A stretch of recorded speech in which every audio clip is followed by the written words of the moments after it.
La ilaha illallah Muhammadun Rasulullah. Bismillahirrahmanirrahim. Assalamualaikum warahmatullahi wabarakatuh. Alhamdulillahilladzi arsala rasulahu bil huda wa dinil haqqi liyudhhirahu 'ala dini kullihi wa kafa billahi 'alima. Asyhadu an la ilaha illallah wahdahu la syarika lah wa asyhadu anna sayyidina Muhammadan 'abduhu wa rasuluh. Allahumma salli wa sallim wa barik ala sayyidina Muhammadin wa ala alihi wa ashabihi wa man tabi'ahu ila yaumiddin.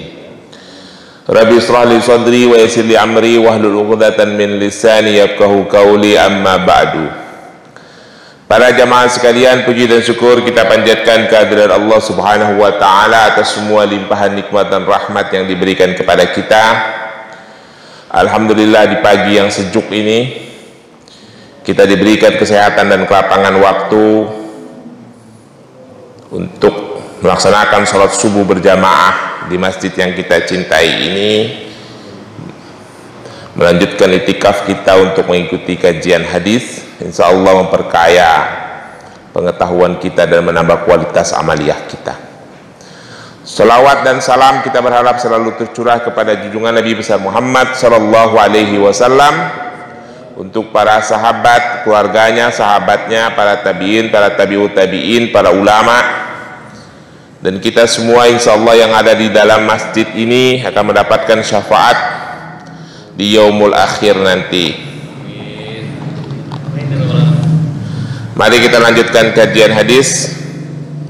Kita baca kitab hadis Bukhari, Sahih Bukhari, bab jilid kedua, babnya Kitabul Bada'al Khalqi, masih dengan bab yang sama setelah terhenti beberapa minggu. Bab tentang makhluk-makhluk yang pertama kali diciptakan oleh Allah.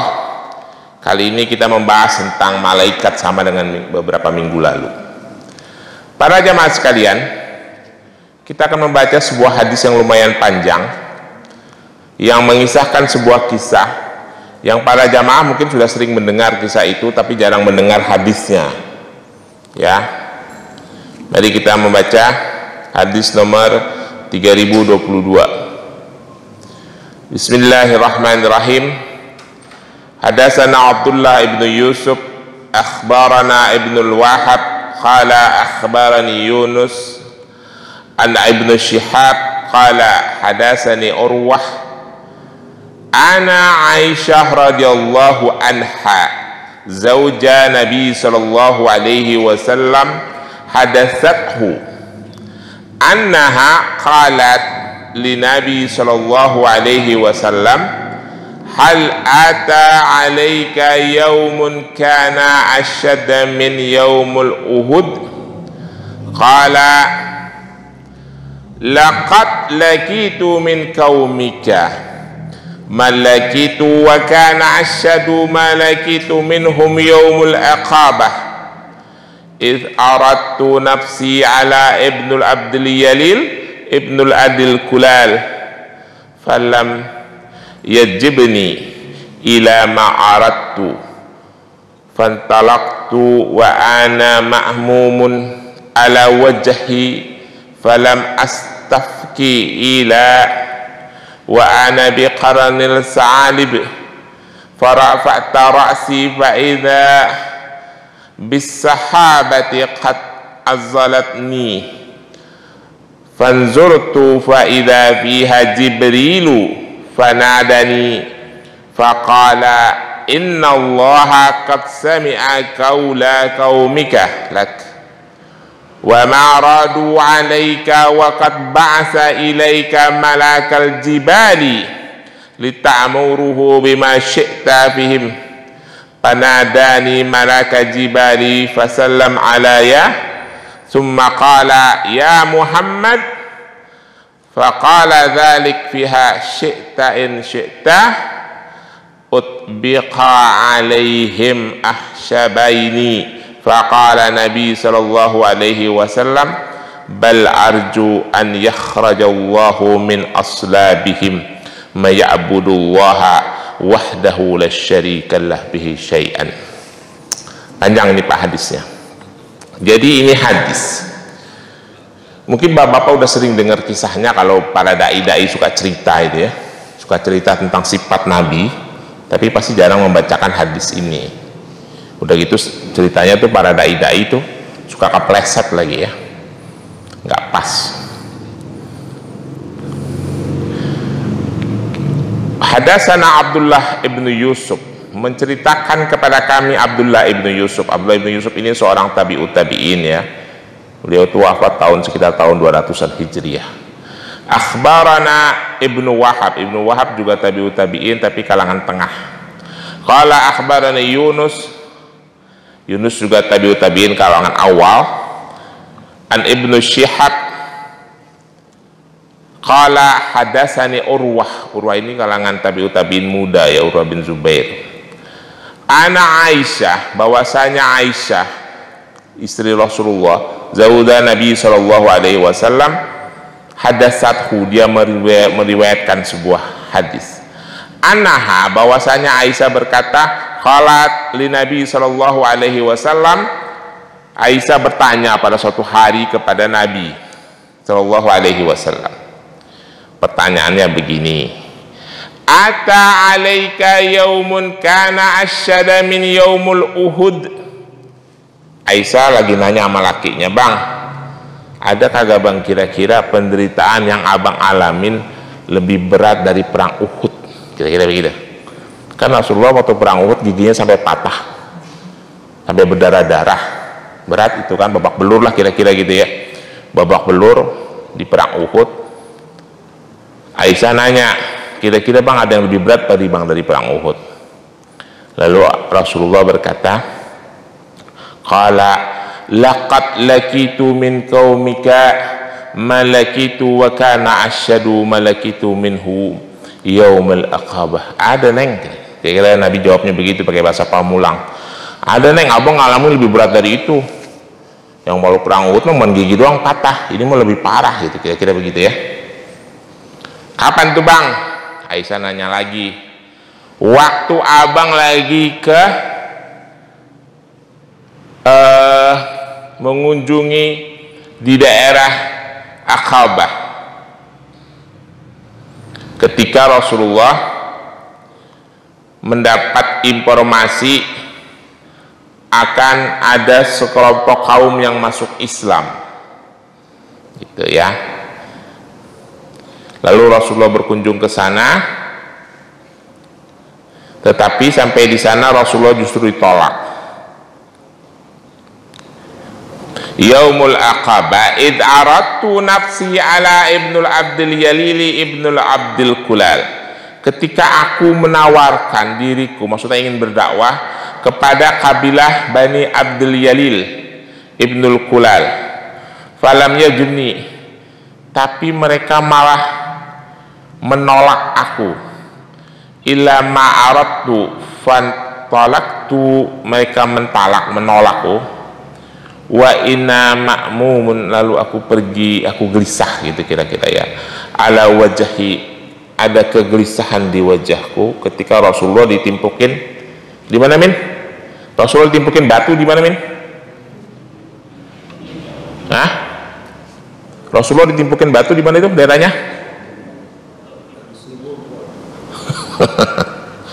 Dan jadi Rasulullah ditimpukin batu babak belur ya. Nah, babak belur Rasulullah di situ lebih parah dari perang Uhud. Falam astabqi ila ana biqarnin sa'alib, sampai aku lari gitu ya dengan sahabat, dengan ditemani oleh, waktu itu ditemani oleh Zaid bin Harisah kalau tidak salah. Sampai aku lari sampai di satu tempat namanya Qarnin Sa'alib atau Qarnul Manazil. Qarnul Manazil ini tempatnya orang mikot haji yang dari Mekah ya, bukan dari Mekah, dari daerah sekitar Najd gitu ya. Kalau kita kan mikot hajinya ya Lamlam gitu ya. Itu Qarnul Manazil itu adalah mikot haji kayaknya orang-orang dari Bahrain, dari mana, dari sekitar Najd lah, dari Kuwait gitu, sekitar 75 km sebelah timur Mekah, Madinah. Sampai ke satu tempat itu Lalu farafa'tu ra'si, lalu aku nengok ke atas itu, melihat ke langit. Aku mengangkat kepalaku, fa idza ana bisahabati, aku melihat awan menaungi perjalananku.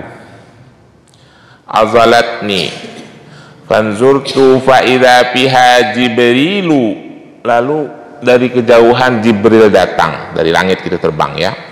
Panadani, lalu Jibril berkata, faqala innallaha qad sami'a qaula qaumika lak maradu 'alaika wa qad ba'atha ilaika malakal jibali lita'muru bima syi'ta. Nah, ini kalimatnya yang Ustadz sering salah. Lalu Jibril berkata kepada Rasulullah, Jibril berkata, qad sami'a qaulal qaumika, Muhammad, sesungguhnya Allah sudah mendengar perlakuan kaummu kepada dirimu. Waradu, dan mereka menolakmu, maradu alaika. Wa qad ba'asa ilaikal malakal jibal, karena begitu Allah telah memerintahkan malaikat gunung ya. Jibril ngomong nih ke Rasulullah, Muhammad itu orang-orang yang nimpuk-nimpuk kamu pakai batu, Allah sudah tahu. Maka dari itu Allah mengutus malaikat gunung untuk bertemu dengan malaikat-malaikat penjaga gunung gitu ya. Maka malaikat-malaikat penjaga gunung itu berkata, qala ya Muhammad, dzalika fiha syi'ta in syi'ta an utbiqa alaihim ahsyabaini. Muhammad, kata malaikat penjaga gunung nih, itu perlakuan orang-orang itu benar-benar kelewatan, nimpukin kamu pakai batu sampai berdarah-darah. Rasulullah, apakah ini gunung Uhud ini saya lemparin ke Mekah gitu loh. Jadi yang mau ngelemparin, mau menutup kaum itu dengan gunung itu bukan malaikat Jibril ya. Karena dai-dai itu kalau cerita itu, kalau lagi ada ceramah, Jibril sampai bilang akan menimpakan gunung kepada kaum yang melempari Rasulullah dengan batu. Bukan Jibril yang cerita, ini teks hadisnya begitu. Yang cerita itu, yang mau melemparkan itu malaikat-malaikat lain, cuma yang nyampein Jibril, kira-kira gitu ya. Illa ahsyabani. Faqala Nabi sallallahu alaihi wasallam, maka Rasulullah berkata kepada malaikat penjaga gunung itu, arju an yakhraja Allahu min aslabihim man ya'budullaha wahdahu la syarikalah. Kagak usah dah, kira-kira begitu ya Rasulullah bilang.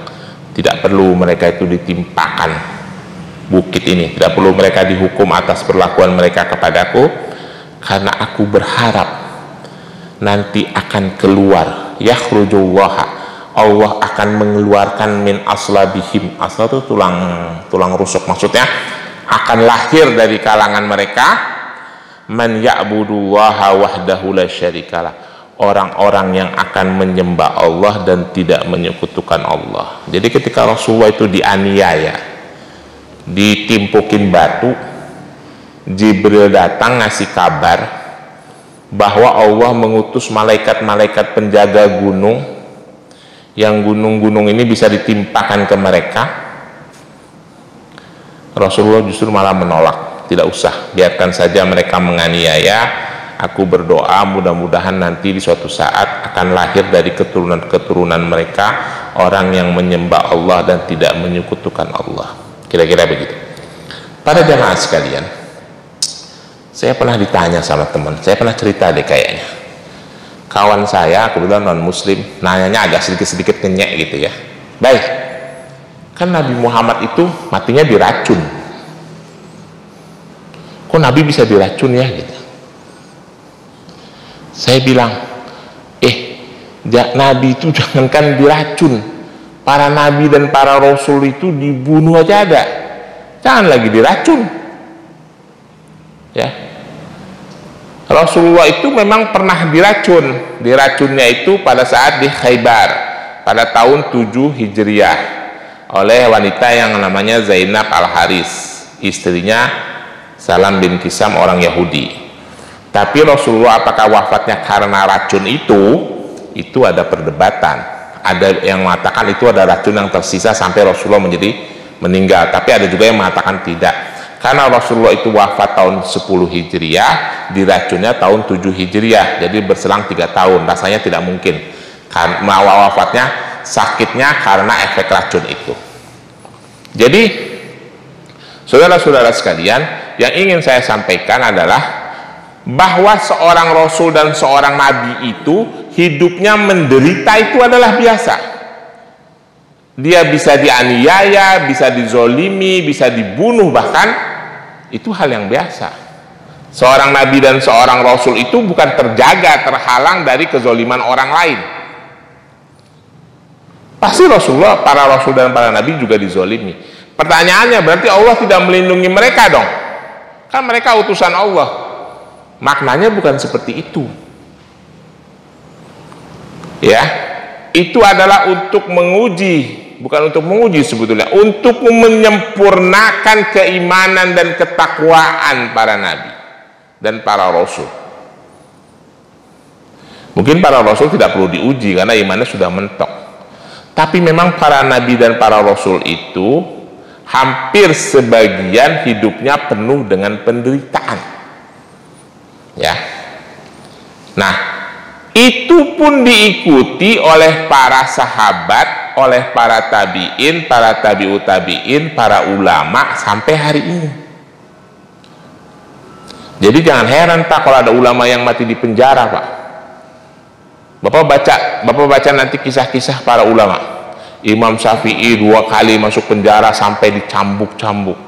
Imam Hambali itu sampai meninggal di dalam penjara. Para sahabat, para ulama juga. Yang mencambuk siapa? Yang memenjarakan mereka siapa? Ya pemimpin-pemimpin yang muslim juga, gitu ya. Itulah kehidupan para ulama, kehidupan para tabi'in, para tabi'ut tabi'in, para sahabat. Karena itu itu rahasia Allah ya. Kita tidak bisa mengatakan bahwa itu adalah cobaan. Rasanya para nabi dan para rasul itu tidak perlu dicoba lagi karena imannya sudah mentok atas gitu kira-kira ya. Tapi Allah ingin memberikan sebuah anugerah yang luar biasa kepada mereka melalui cobaan itu. Jadi kalau hari ini ada ustadz yang sering dipenjara, saya heran Pak, itu mungkin ustadz-ustadz yang lurus, yang kehidupan mereka alami sama dengan ulama-ulama di masa lalu. Dalam sebuah hadis lain yang diriwayatkan oleh Imam An-Nasa'i, Tirmizi dan Ibnu Majah, Rasulullah mengatakan, asyadun nasul bala'u al-anbiya. Seberat-berat cobaan manusia itu adalah para nabi. Summa amsalu, lalu orang-orang yang mempunyai keimanan dan ketakwaan semisal dengan para nabi. Misalnya para sahabat, para tabi'in yang saya sebutkan tadi. Yubtala rajulu ala hasbi dinihi. Nah, ini pelajaran buat kita ya Pak.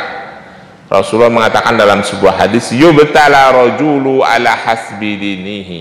Fa in kana fi dinihi sulban istada bala'uhu. Allah itu akan menimpakan cobaan kepada seorang hamba ala hasbi dinihi, sesuai dengan kadar keimanannya. Fa in kana fi dinihi sulban, apabila kadar keimanannya itu tebal, maka cobaannya akan berat. Fa in kana fi dinihi riqatun, apabila imannya itu tipis, ubtuliya ala hasbi dinihi, maka cobaan atas dirinya itu sesuai dengan ketipisan keimanannya ya. Jadi yang merasa cobaan hidupnya itu berat, mungkin iman bapak-bapak itu tebal, maka cobanya berat. Cobaan Pak Victor sama Pak Edi beda Pak Ujang apa Gatot beda pasti cobaannya, karena Allah tahu kadar keimanannya, ya. Jadi orang itu dicoba berdasarkan kadar keimanannya. Nah, kalau yang agak pernah dicoba, hati-hati ya.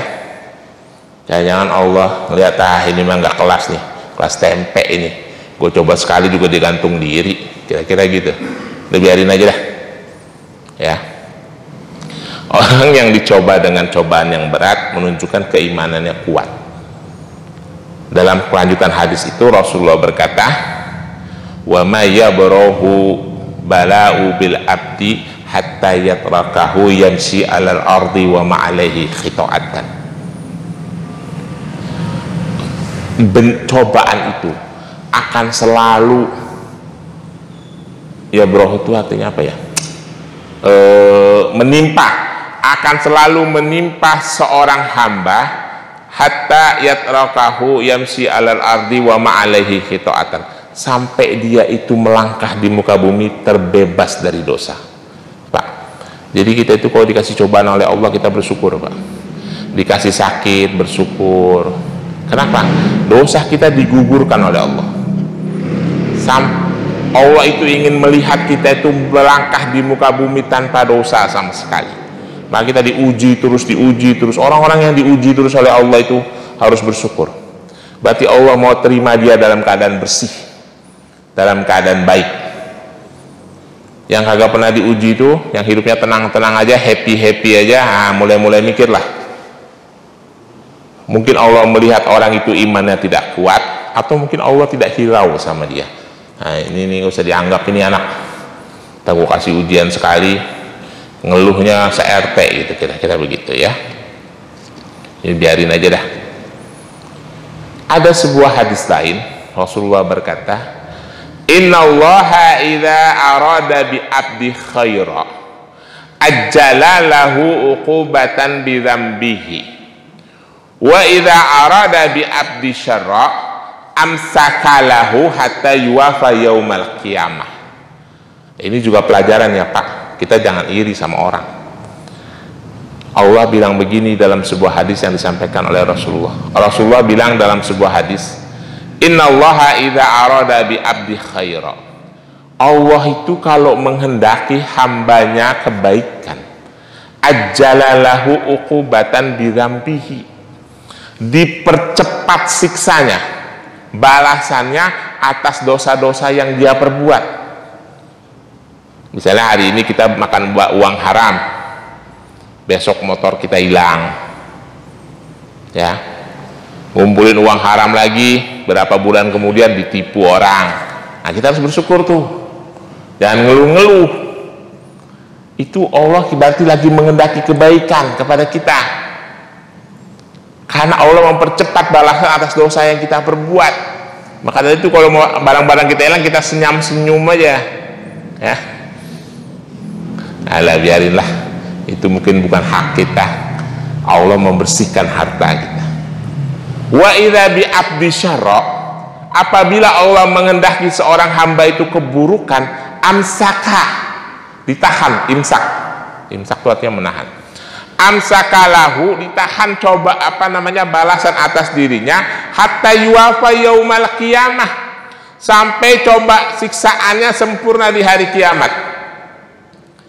Mendingan kita dibalas di dunia daripada itu balasan dikumpulin nama Allah, ditabung, begitu sampai hari kiamat kita baru ditimpain berkali-kali Pak balasannya. Makanya kita jangan bertanya-tanya nih orang Islam, itu orang ya kalau dipikir-pikir kerjaannya berzinah, minum-minuman keras, nipu, tapi tambah kaya perasaan. Jadi jangan bertanya begitu ya Pak. Itu lagi ditahan siksaannya oleh Allah, itu lagi diulur, tanda dia tidak disayang. Kalau kita salah dikit aja dikasih peringatan, salah dikit lagi kasih peringatan, ditipu, motor hilang, rumah hilang, mobil hilang. Nah, kita bersyukur sama Allah tuh, berarti Allah sayang sama kita. Jadi kita nanti di akhirat kagak disiksa lagi, udah beres di dunia siksaannya, ya. Sakit kagak sembuh-sembuh, itu Allah sedang membersihkan diri kita. Saudara-saudara sekalian, jadi kembali ke hadis ini, bahwa para nabi dan para rasul itu menghadapi cobaan yang lebih berat dari manusia-manusia lain. Jadi ada pertanyaan, Rasulullah pernah diracun? Pernah. Rasulullah wafatnya karena diracun nggak tahu, tapi pernah diracun. Jadi para nabi itu jangankan diracun, dibunuh aja pernah. Lihat Nabi Yahya, Nabi Zakaria, Allah kisahkan dalam surah Al-Baqarah, surah Ali Imran tentang perilaku Yahudi yang membunuh para nabi. Ya, saudara-saudara sekalian, hikmah hadis ini adalah cobaan itu akan menerpa kepada kita semua. Tapi percayalah bahwa Allah itu Maha Pengasih dan Maha Penyayang. Ketika Allah menimpakan cobaan kepada kita, itu karena Allah menginginkan kebaikan pada diri kita. Jadi kita nggak perlu khawatir ya. Kita lanjutkan satu hadis lagi tentang malaikat, tapi berbeda tema dengan yang tadi ya. Ini penting supaya kita jadi pelajaran nih, terutama untuk orang-orang yang suka saya lihat ada di luar masjid. Bismillahirrahmanirrahim. Hadis nomor 3019. Hadatsana Ismail qala hadatsani Malik an Su'ma an Abi Salih an Abi Hurairah radhiyallahu an. Ana Rasulullah sallallahu alaihi wasallam qala. Oh, bukan itu. Hadisnya nomor 3020. Hadatsana Ibrahim ibnu Munzir, hadatsana Muhammad ibnu Fulay, hadatsana Abi Hilal an Ali an Abdurrahman an Abi Hurairah radhiyallahu an Nabi sallallahu alaihi wasallam qala, idza ahannal ahadukum, kata Rasulullah begini, inna ahadukum fis salati madamat salatu tahsubuhul malaikati taqulu Allahumma fir lahu warhamhu ma lam yakum min salati aw yuhaddis. Ini urusannya malaikat juga. Jadi kata Rasulullah begini, ini hadis pendek yang maknanya bagus ya Pak. Inna ahadukum fis sholati, apabila kata Rasulullah, apabila di antara kalian di dalam sholat, madamat sholatu tahsubuhu, apabila kalian telah selesai sholat, lalu kalian tetap menjaga keadaan sholat kalian, ini penting ya Pak, dan tetap menjaga keadaan sholat kalian, wal malaikatu taqulu Allahumma fir lahu warhamhu malam yaqumu min salatihi aw yuhaddis. Jadi kalau kita baru selesai sholat, misalnya dari maghrib ke isya, selama kita tidak berdiri dari sholat, keluar dari masjid, lalu tetap menjaga wudhu kita sampai tidak berhadas, para malaikat itu selalu mendoakan kita, doanya Allahumma firlahu warhamhu, ya Allah ampunilah segala dosa-dosanya dan berikanlah dia rahmat. Maka dari itu, ini pelajaran penting Bapak-bapak sekalian, kalau habis sholat maghrib lagi nungguin isya, kalau bisa tidak usah keluar dari masjid, apalagi sampai batalin wudhu ya. Jangan nongkrong-nongkrong di luar kalau bisa, tapi kalau agak bisa ya udahlah, emang udah kebiasaan mau dibilang apa. Betul kagak? Tapi kalau bisa diem aja di sini, di masjid, zikir-zikir, ngobrol-ngobrol, tadarus. Karena dari mulai maghrib sampai isya itu malaikat kagak berhenti baca doa untuk kita. Allahumma firlahu warhamhu, ya Allah ampuni dosa-dosa dia, berikan dia rahmat. Bayangin aja, coba ada nggak tuh sekitar 30 menit, 40 menit ada itu. Kita duduk di sini dari maghrib ke isya, sepanjang itu malaikat baca doa buat kita. Kalau kita udah bergeser ke warung abu, udah kagak ada yang doain. Yang ada kita pada bergibah, si anu begitu, si anu begini. Jangan ya. Ini kata hadisnya hadis sahih, ini terserah mau ikutin muka agak, urusan bapak-bapak, saya nyampein aja ya kan. Apalagi yang udah pada tua, ini juga diam di masjid tadarus Ya, tapi terserah kalau kagak mau diikutin juga nggak apa-apa. Pak Ubay, saya nggak usah didoain sama malaikat, didoain sama anak saya aja ya nggak apa-apa. Tapi kalau didoain sama malaikat ya bagus. Ya, jadi kalau orang itu habis sholat, dia menjaga sholatnya, tidak beranjak dari tempat sholat menunggu sholat berikutnya, dalam keadaan tidak batal wudhu, malaikat berdoa atasnya. Ya, bapak-bapak sekalian, ada lagi hadis lain mengatakan orang yang tidak beranjak dari sholatnya lalu dia menunggu waktu sholat, itu dia mendapatkan pahala sholat selama dia di dalam posisi itu. Ya, tapi itu hadis yang kedua itu tidak sahih. Nggak usah kita anggap yang agak sahih, yang ini aja. Ya, hadis ini Rasulullah mengatakan malaikatu taqulu Allahumma fir lahu warhamhu malam yakumu, selama dia tidak berdiri min sholatihi, dari sholat, dari tempat sholatnya, au yuhadisu, atau dia tidak berhadas. Jadi kalau kita habis sholat, kita tidak keluar dari tempat sholat dan tidak berhadas, sepanjang itu malaikat mendoakan. Bukan dilarang keluar, mau keluar mah keluar aja, nggak ada masalah. Cuma kalau agak keluar didoain sama malaikat, kira-kira begitu. Ya, saya kira begitu bapak-bapak. Hadis yang saya sampaikan 2 hadis, yang lain nggak begitu penting. Ya, lebih kurangnya mohon maaf. Kalau ada pertanyaan saya persilahkan. Ada pertanyaan?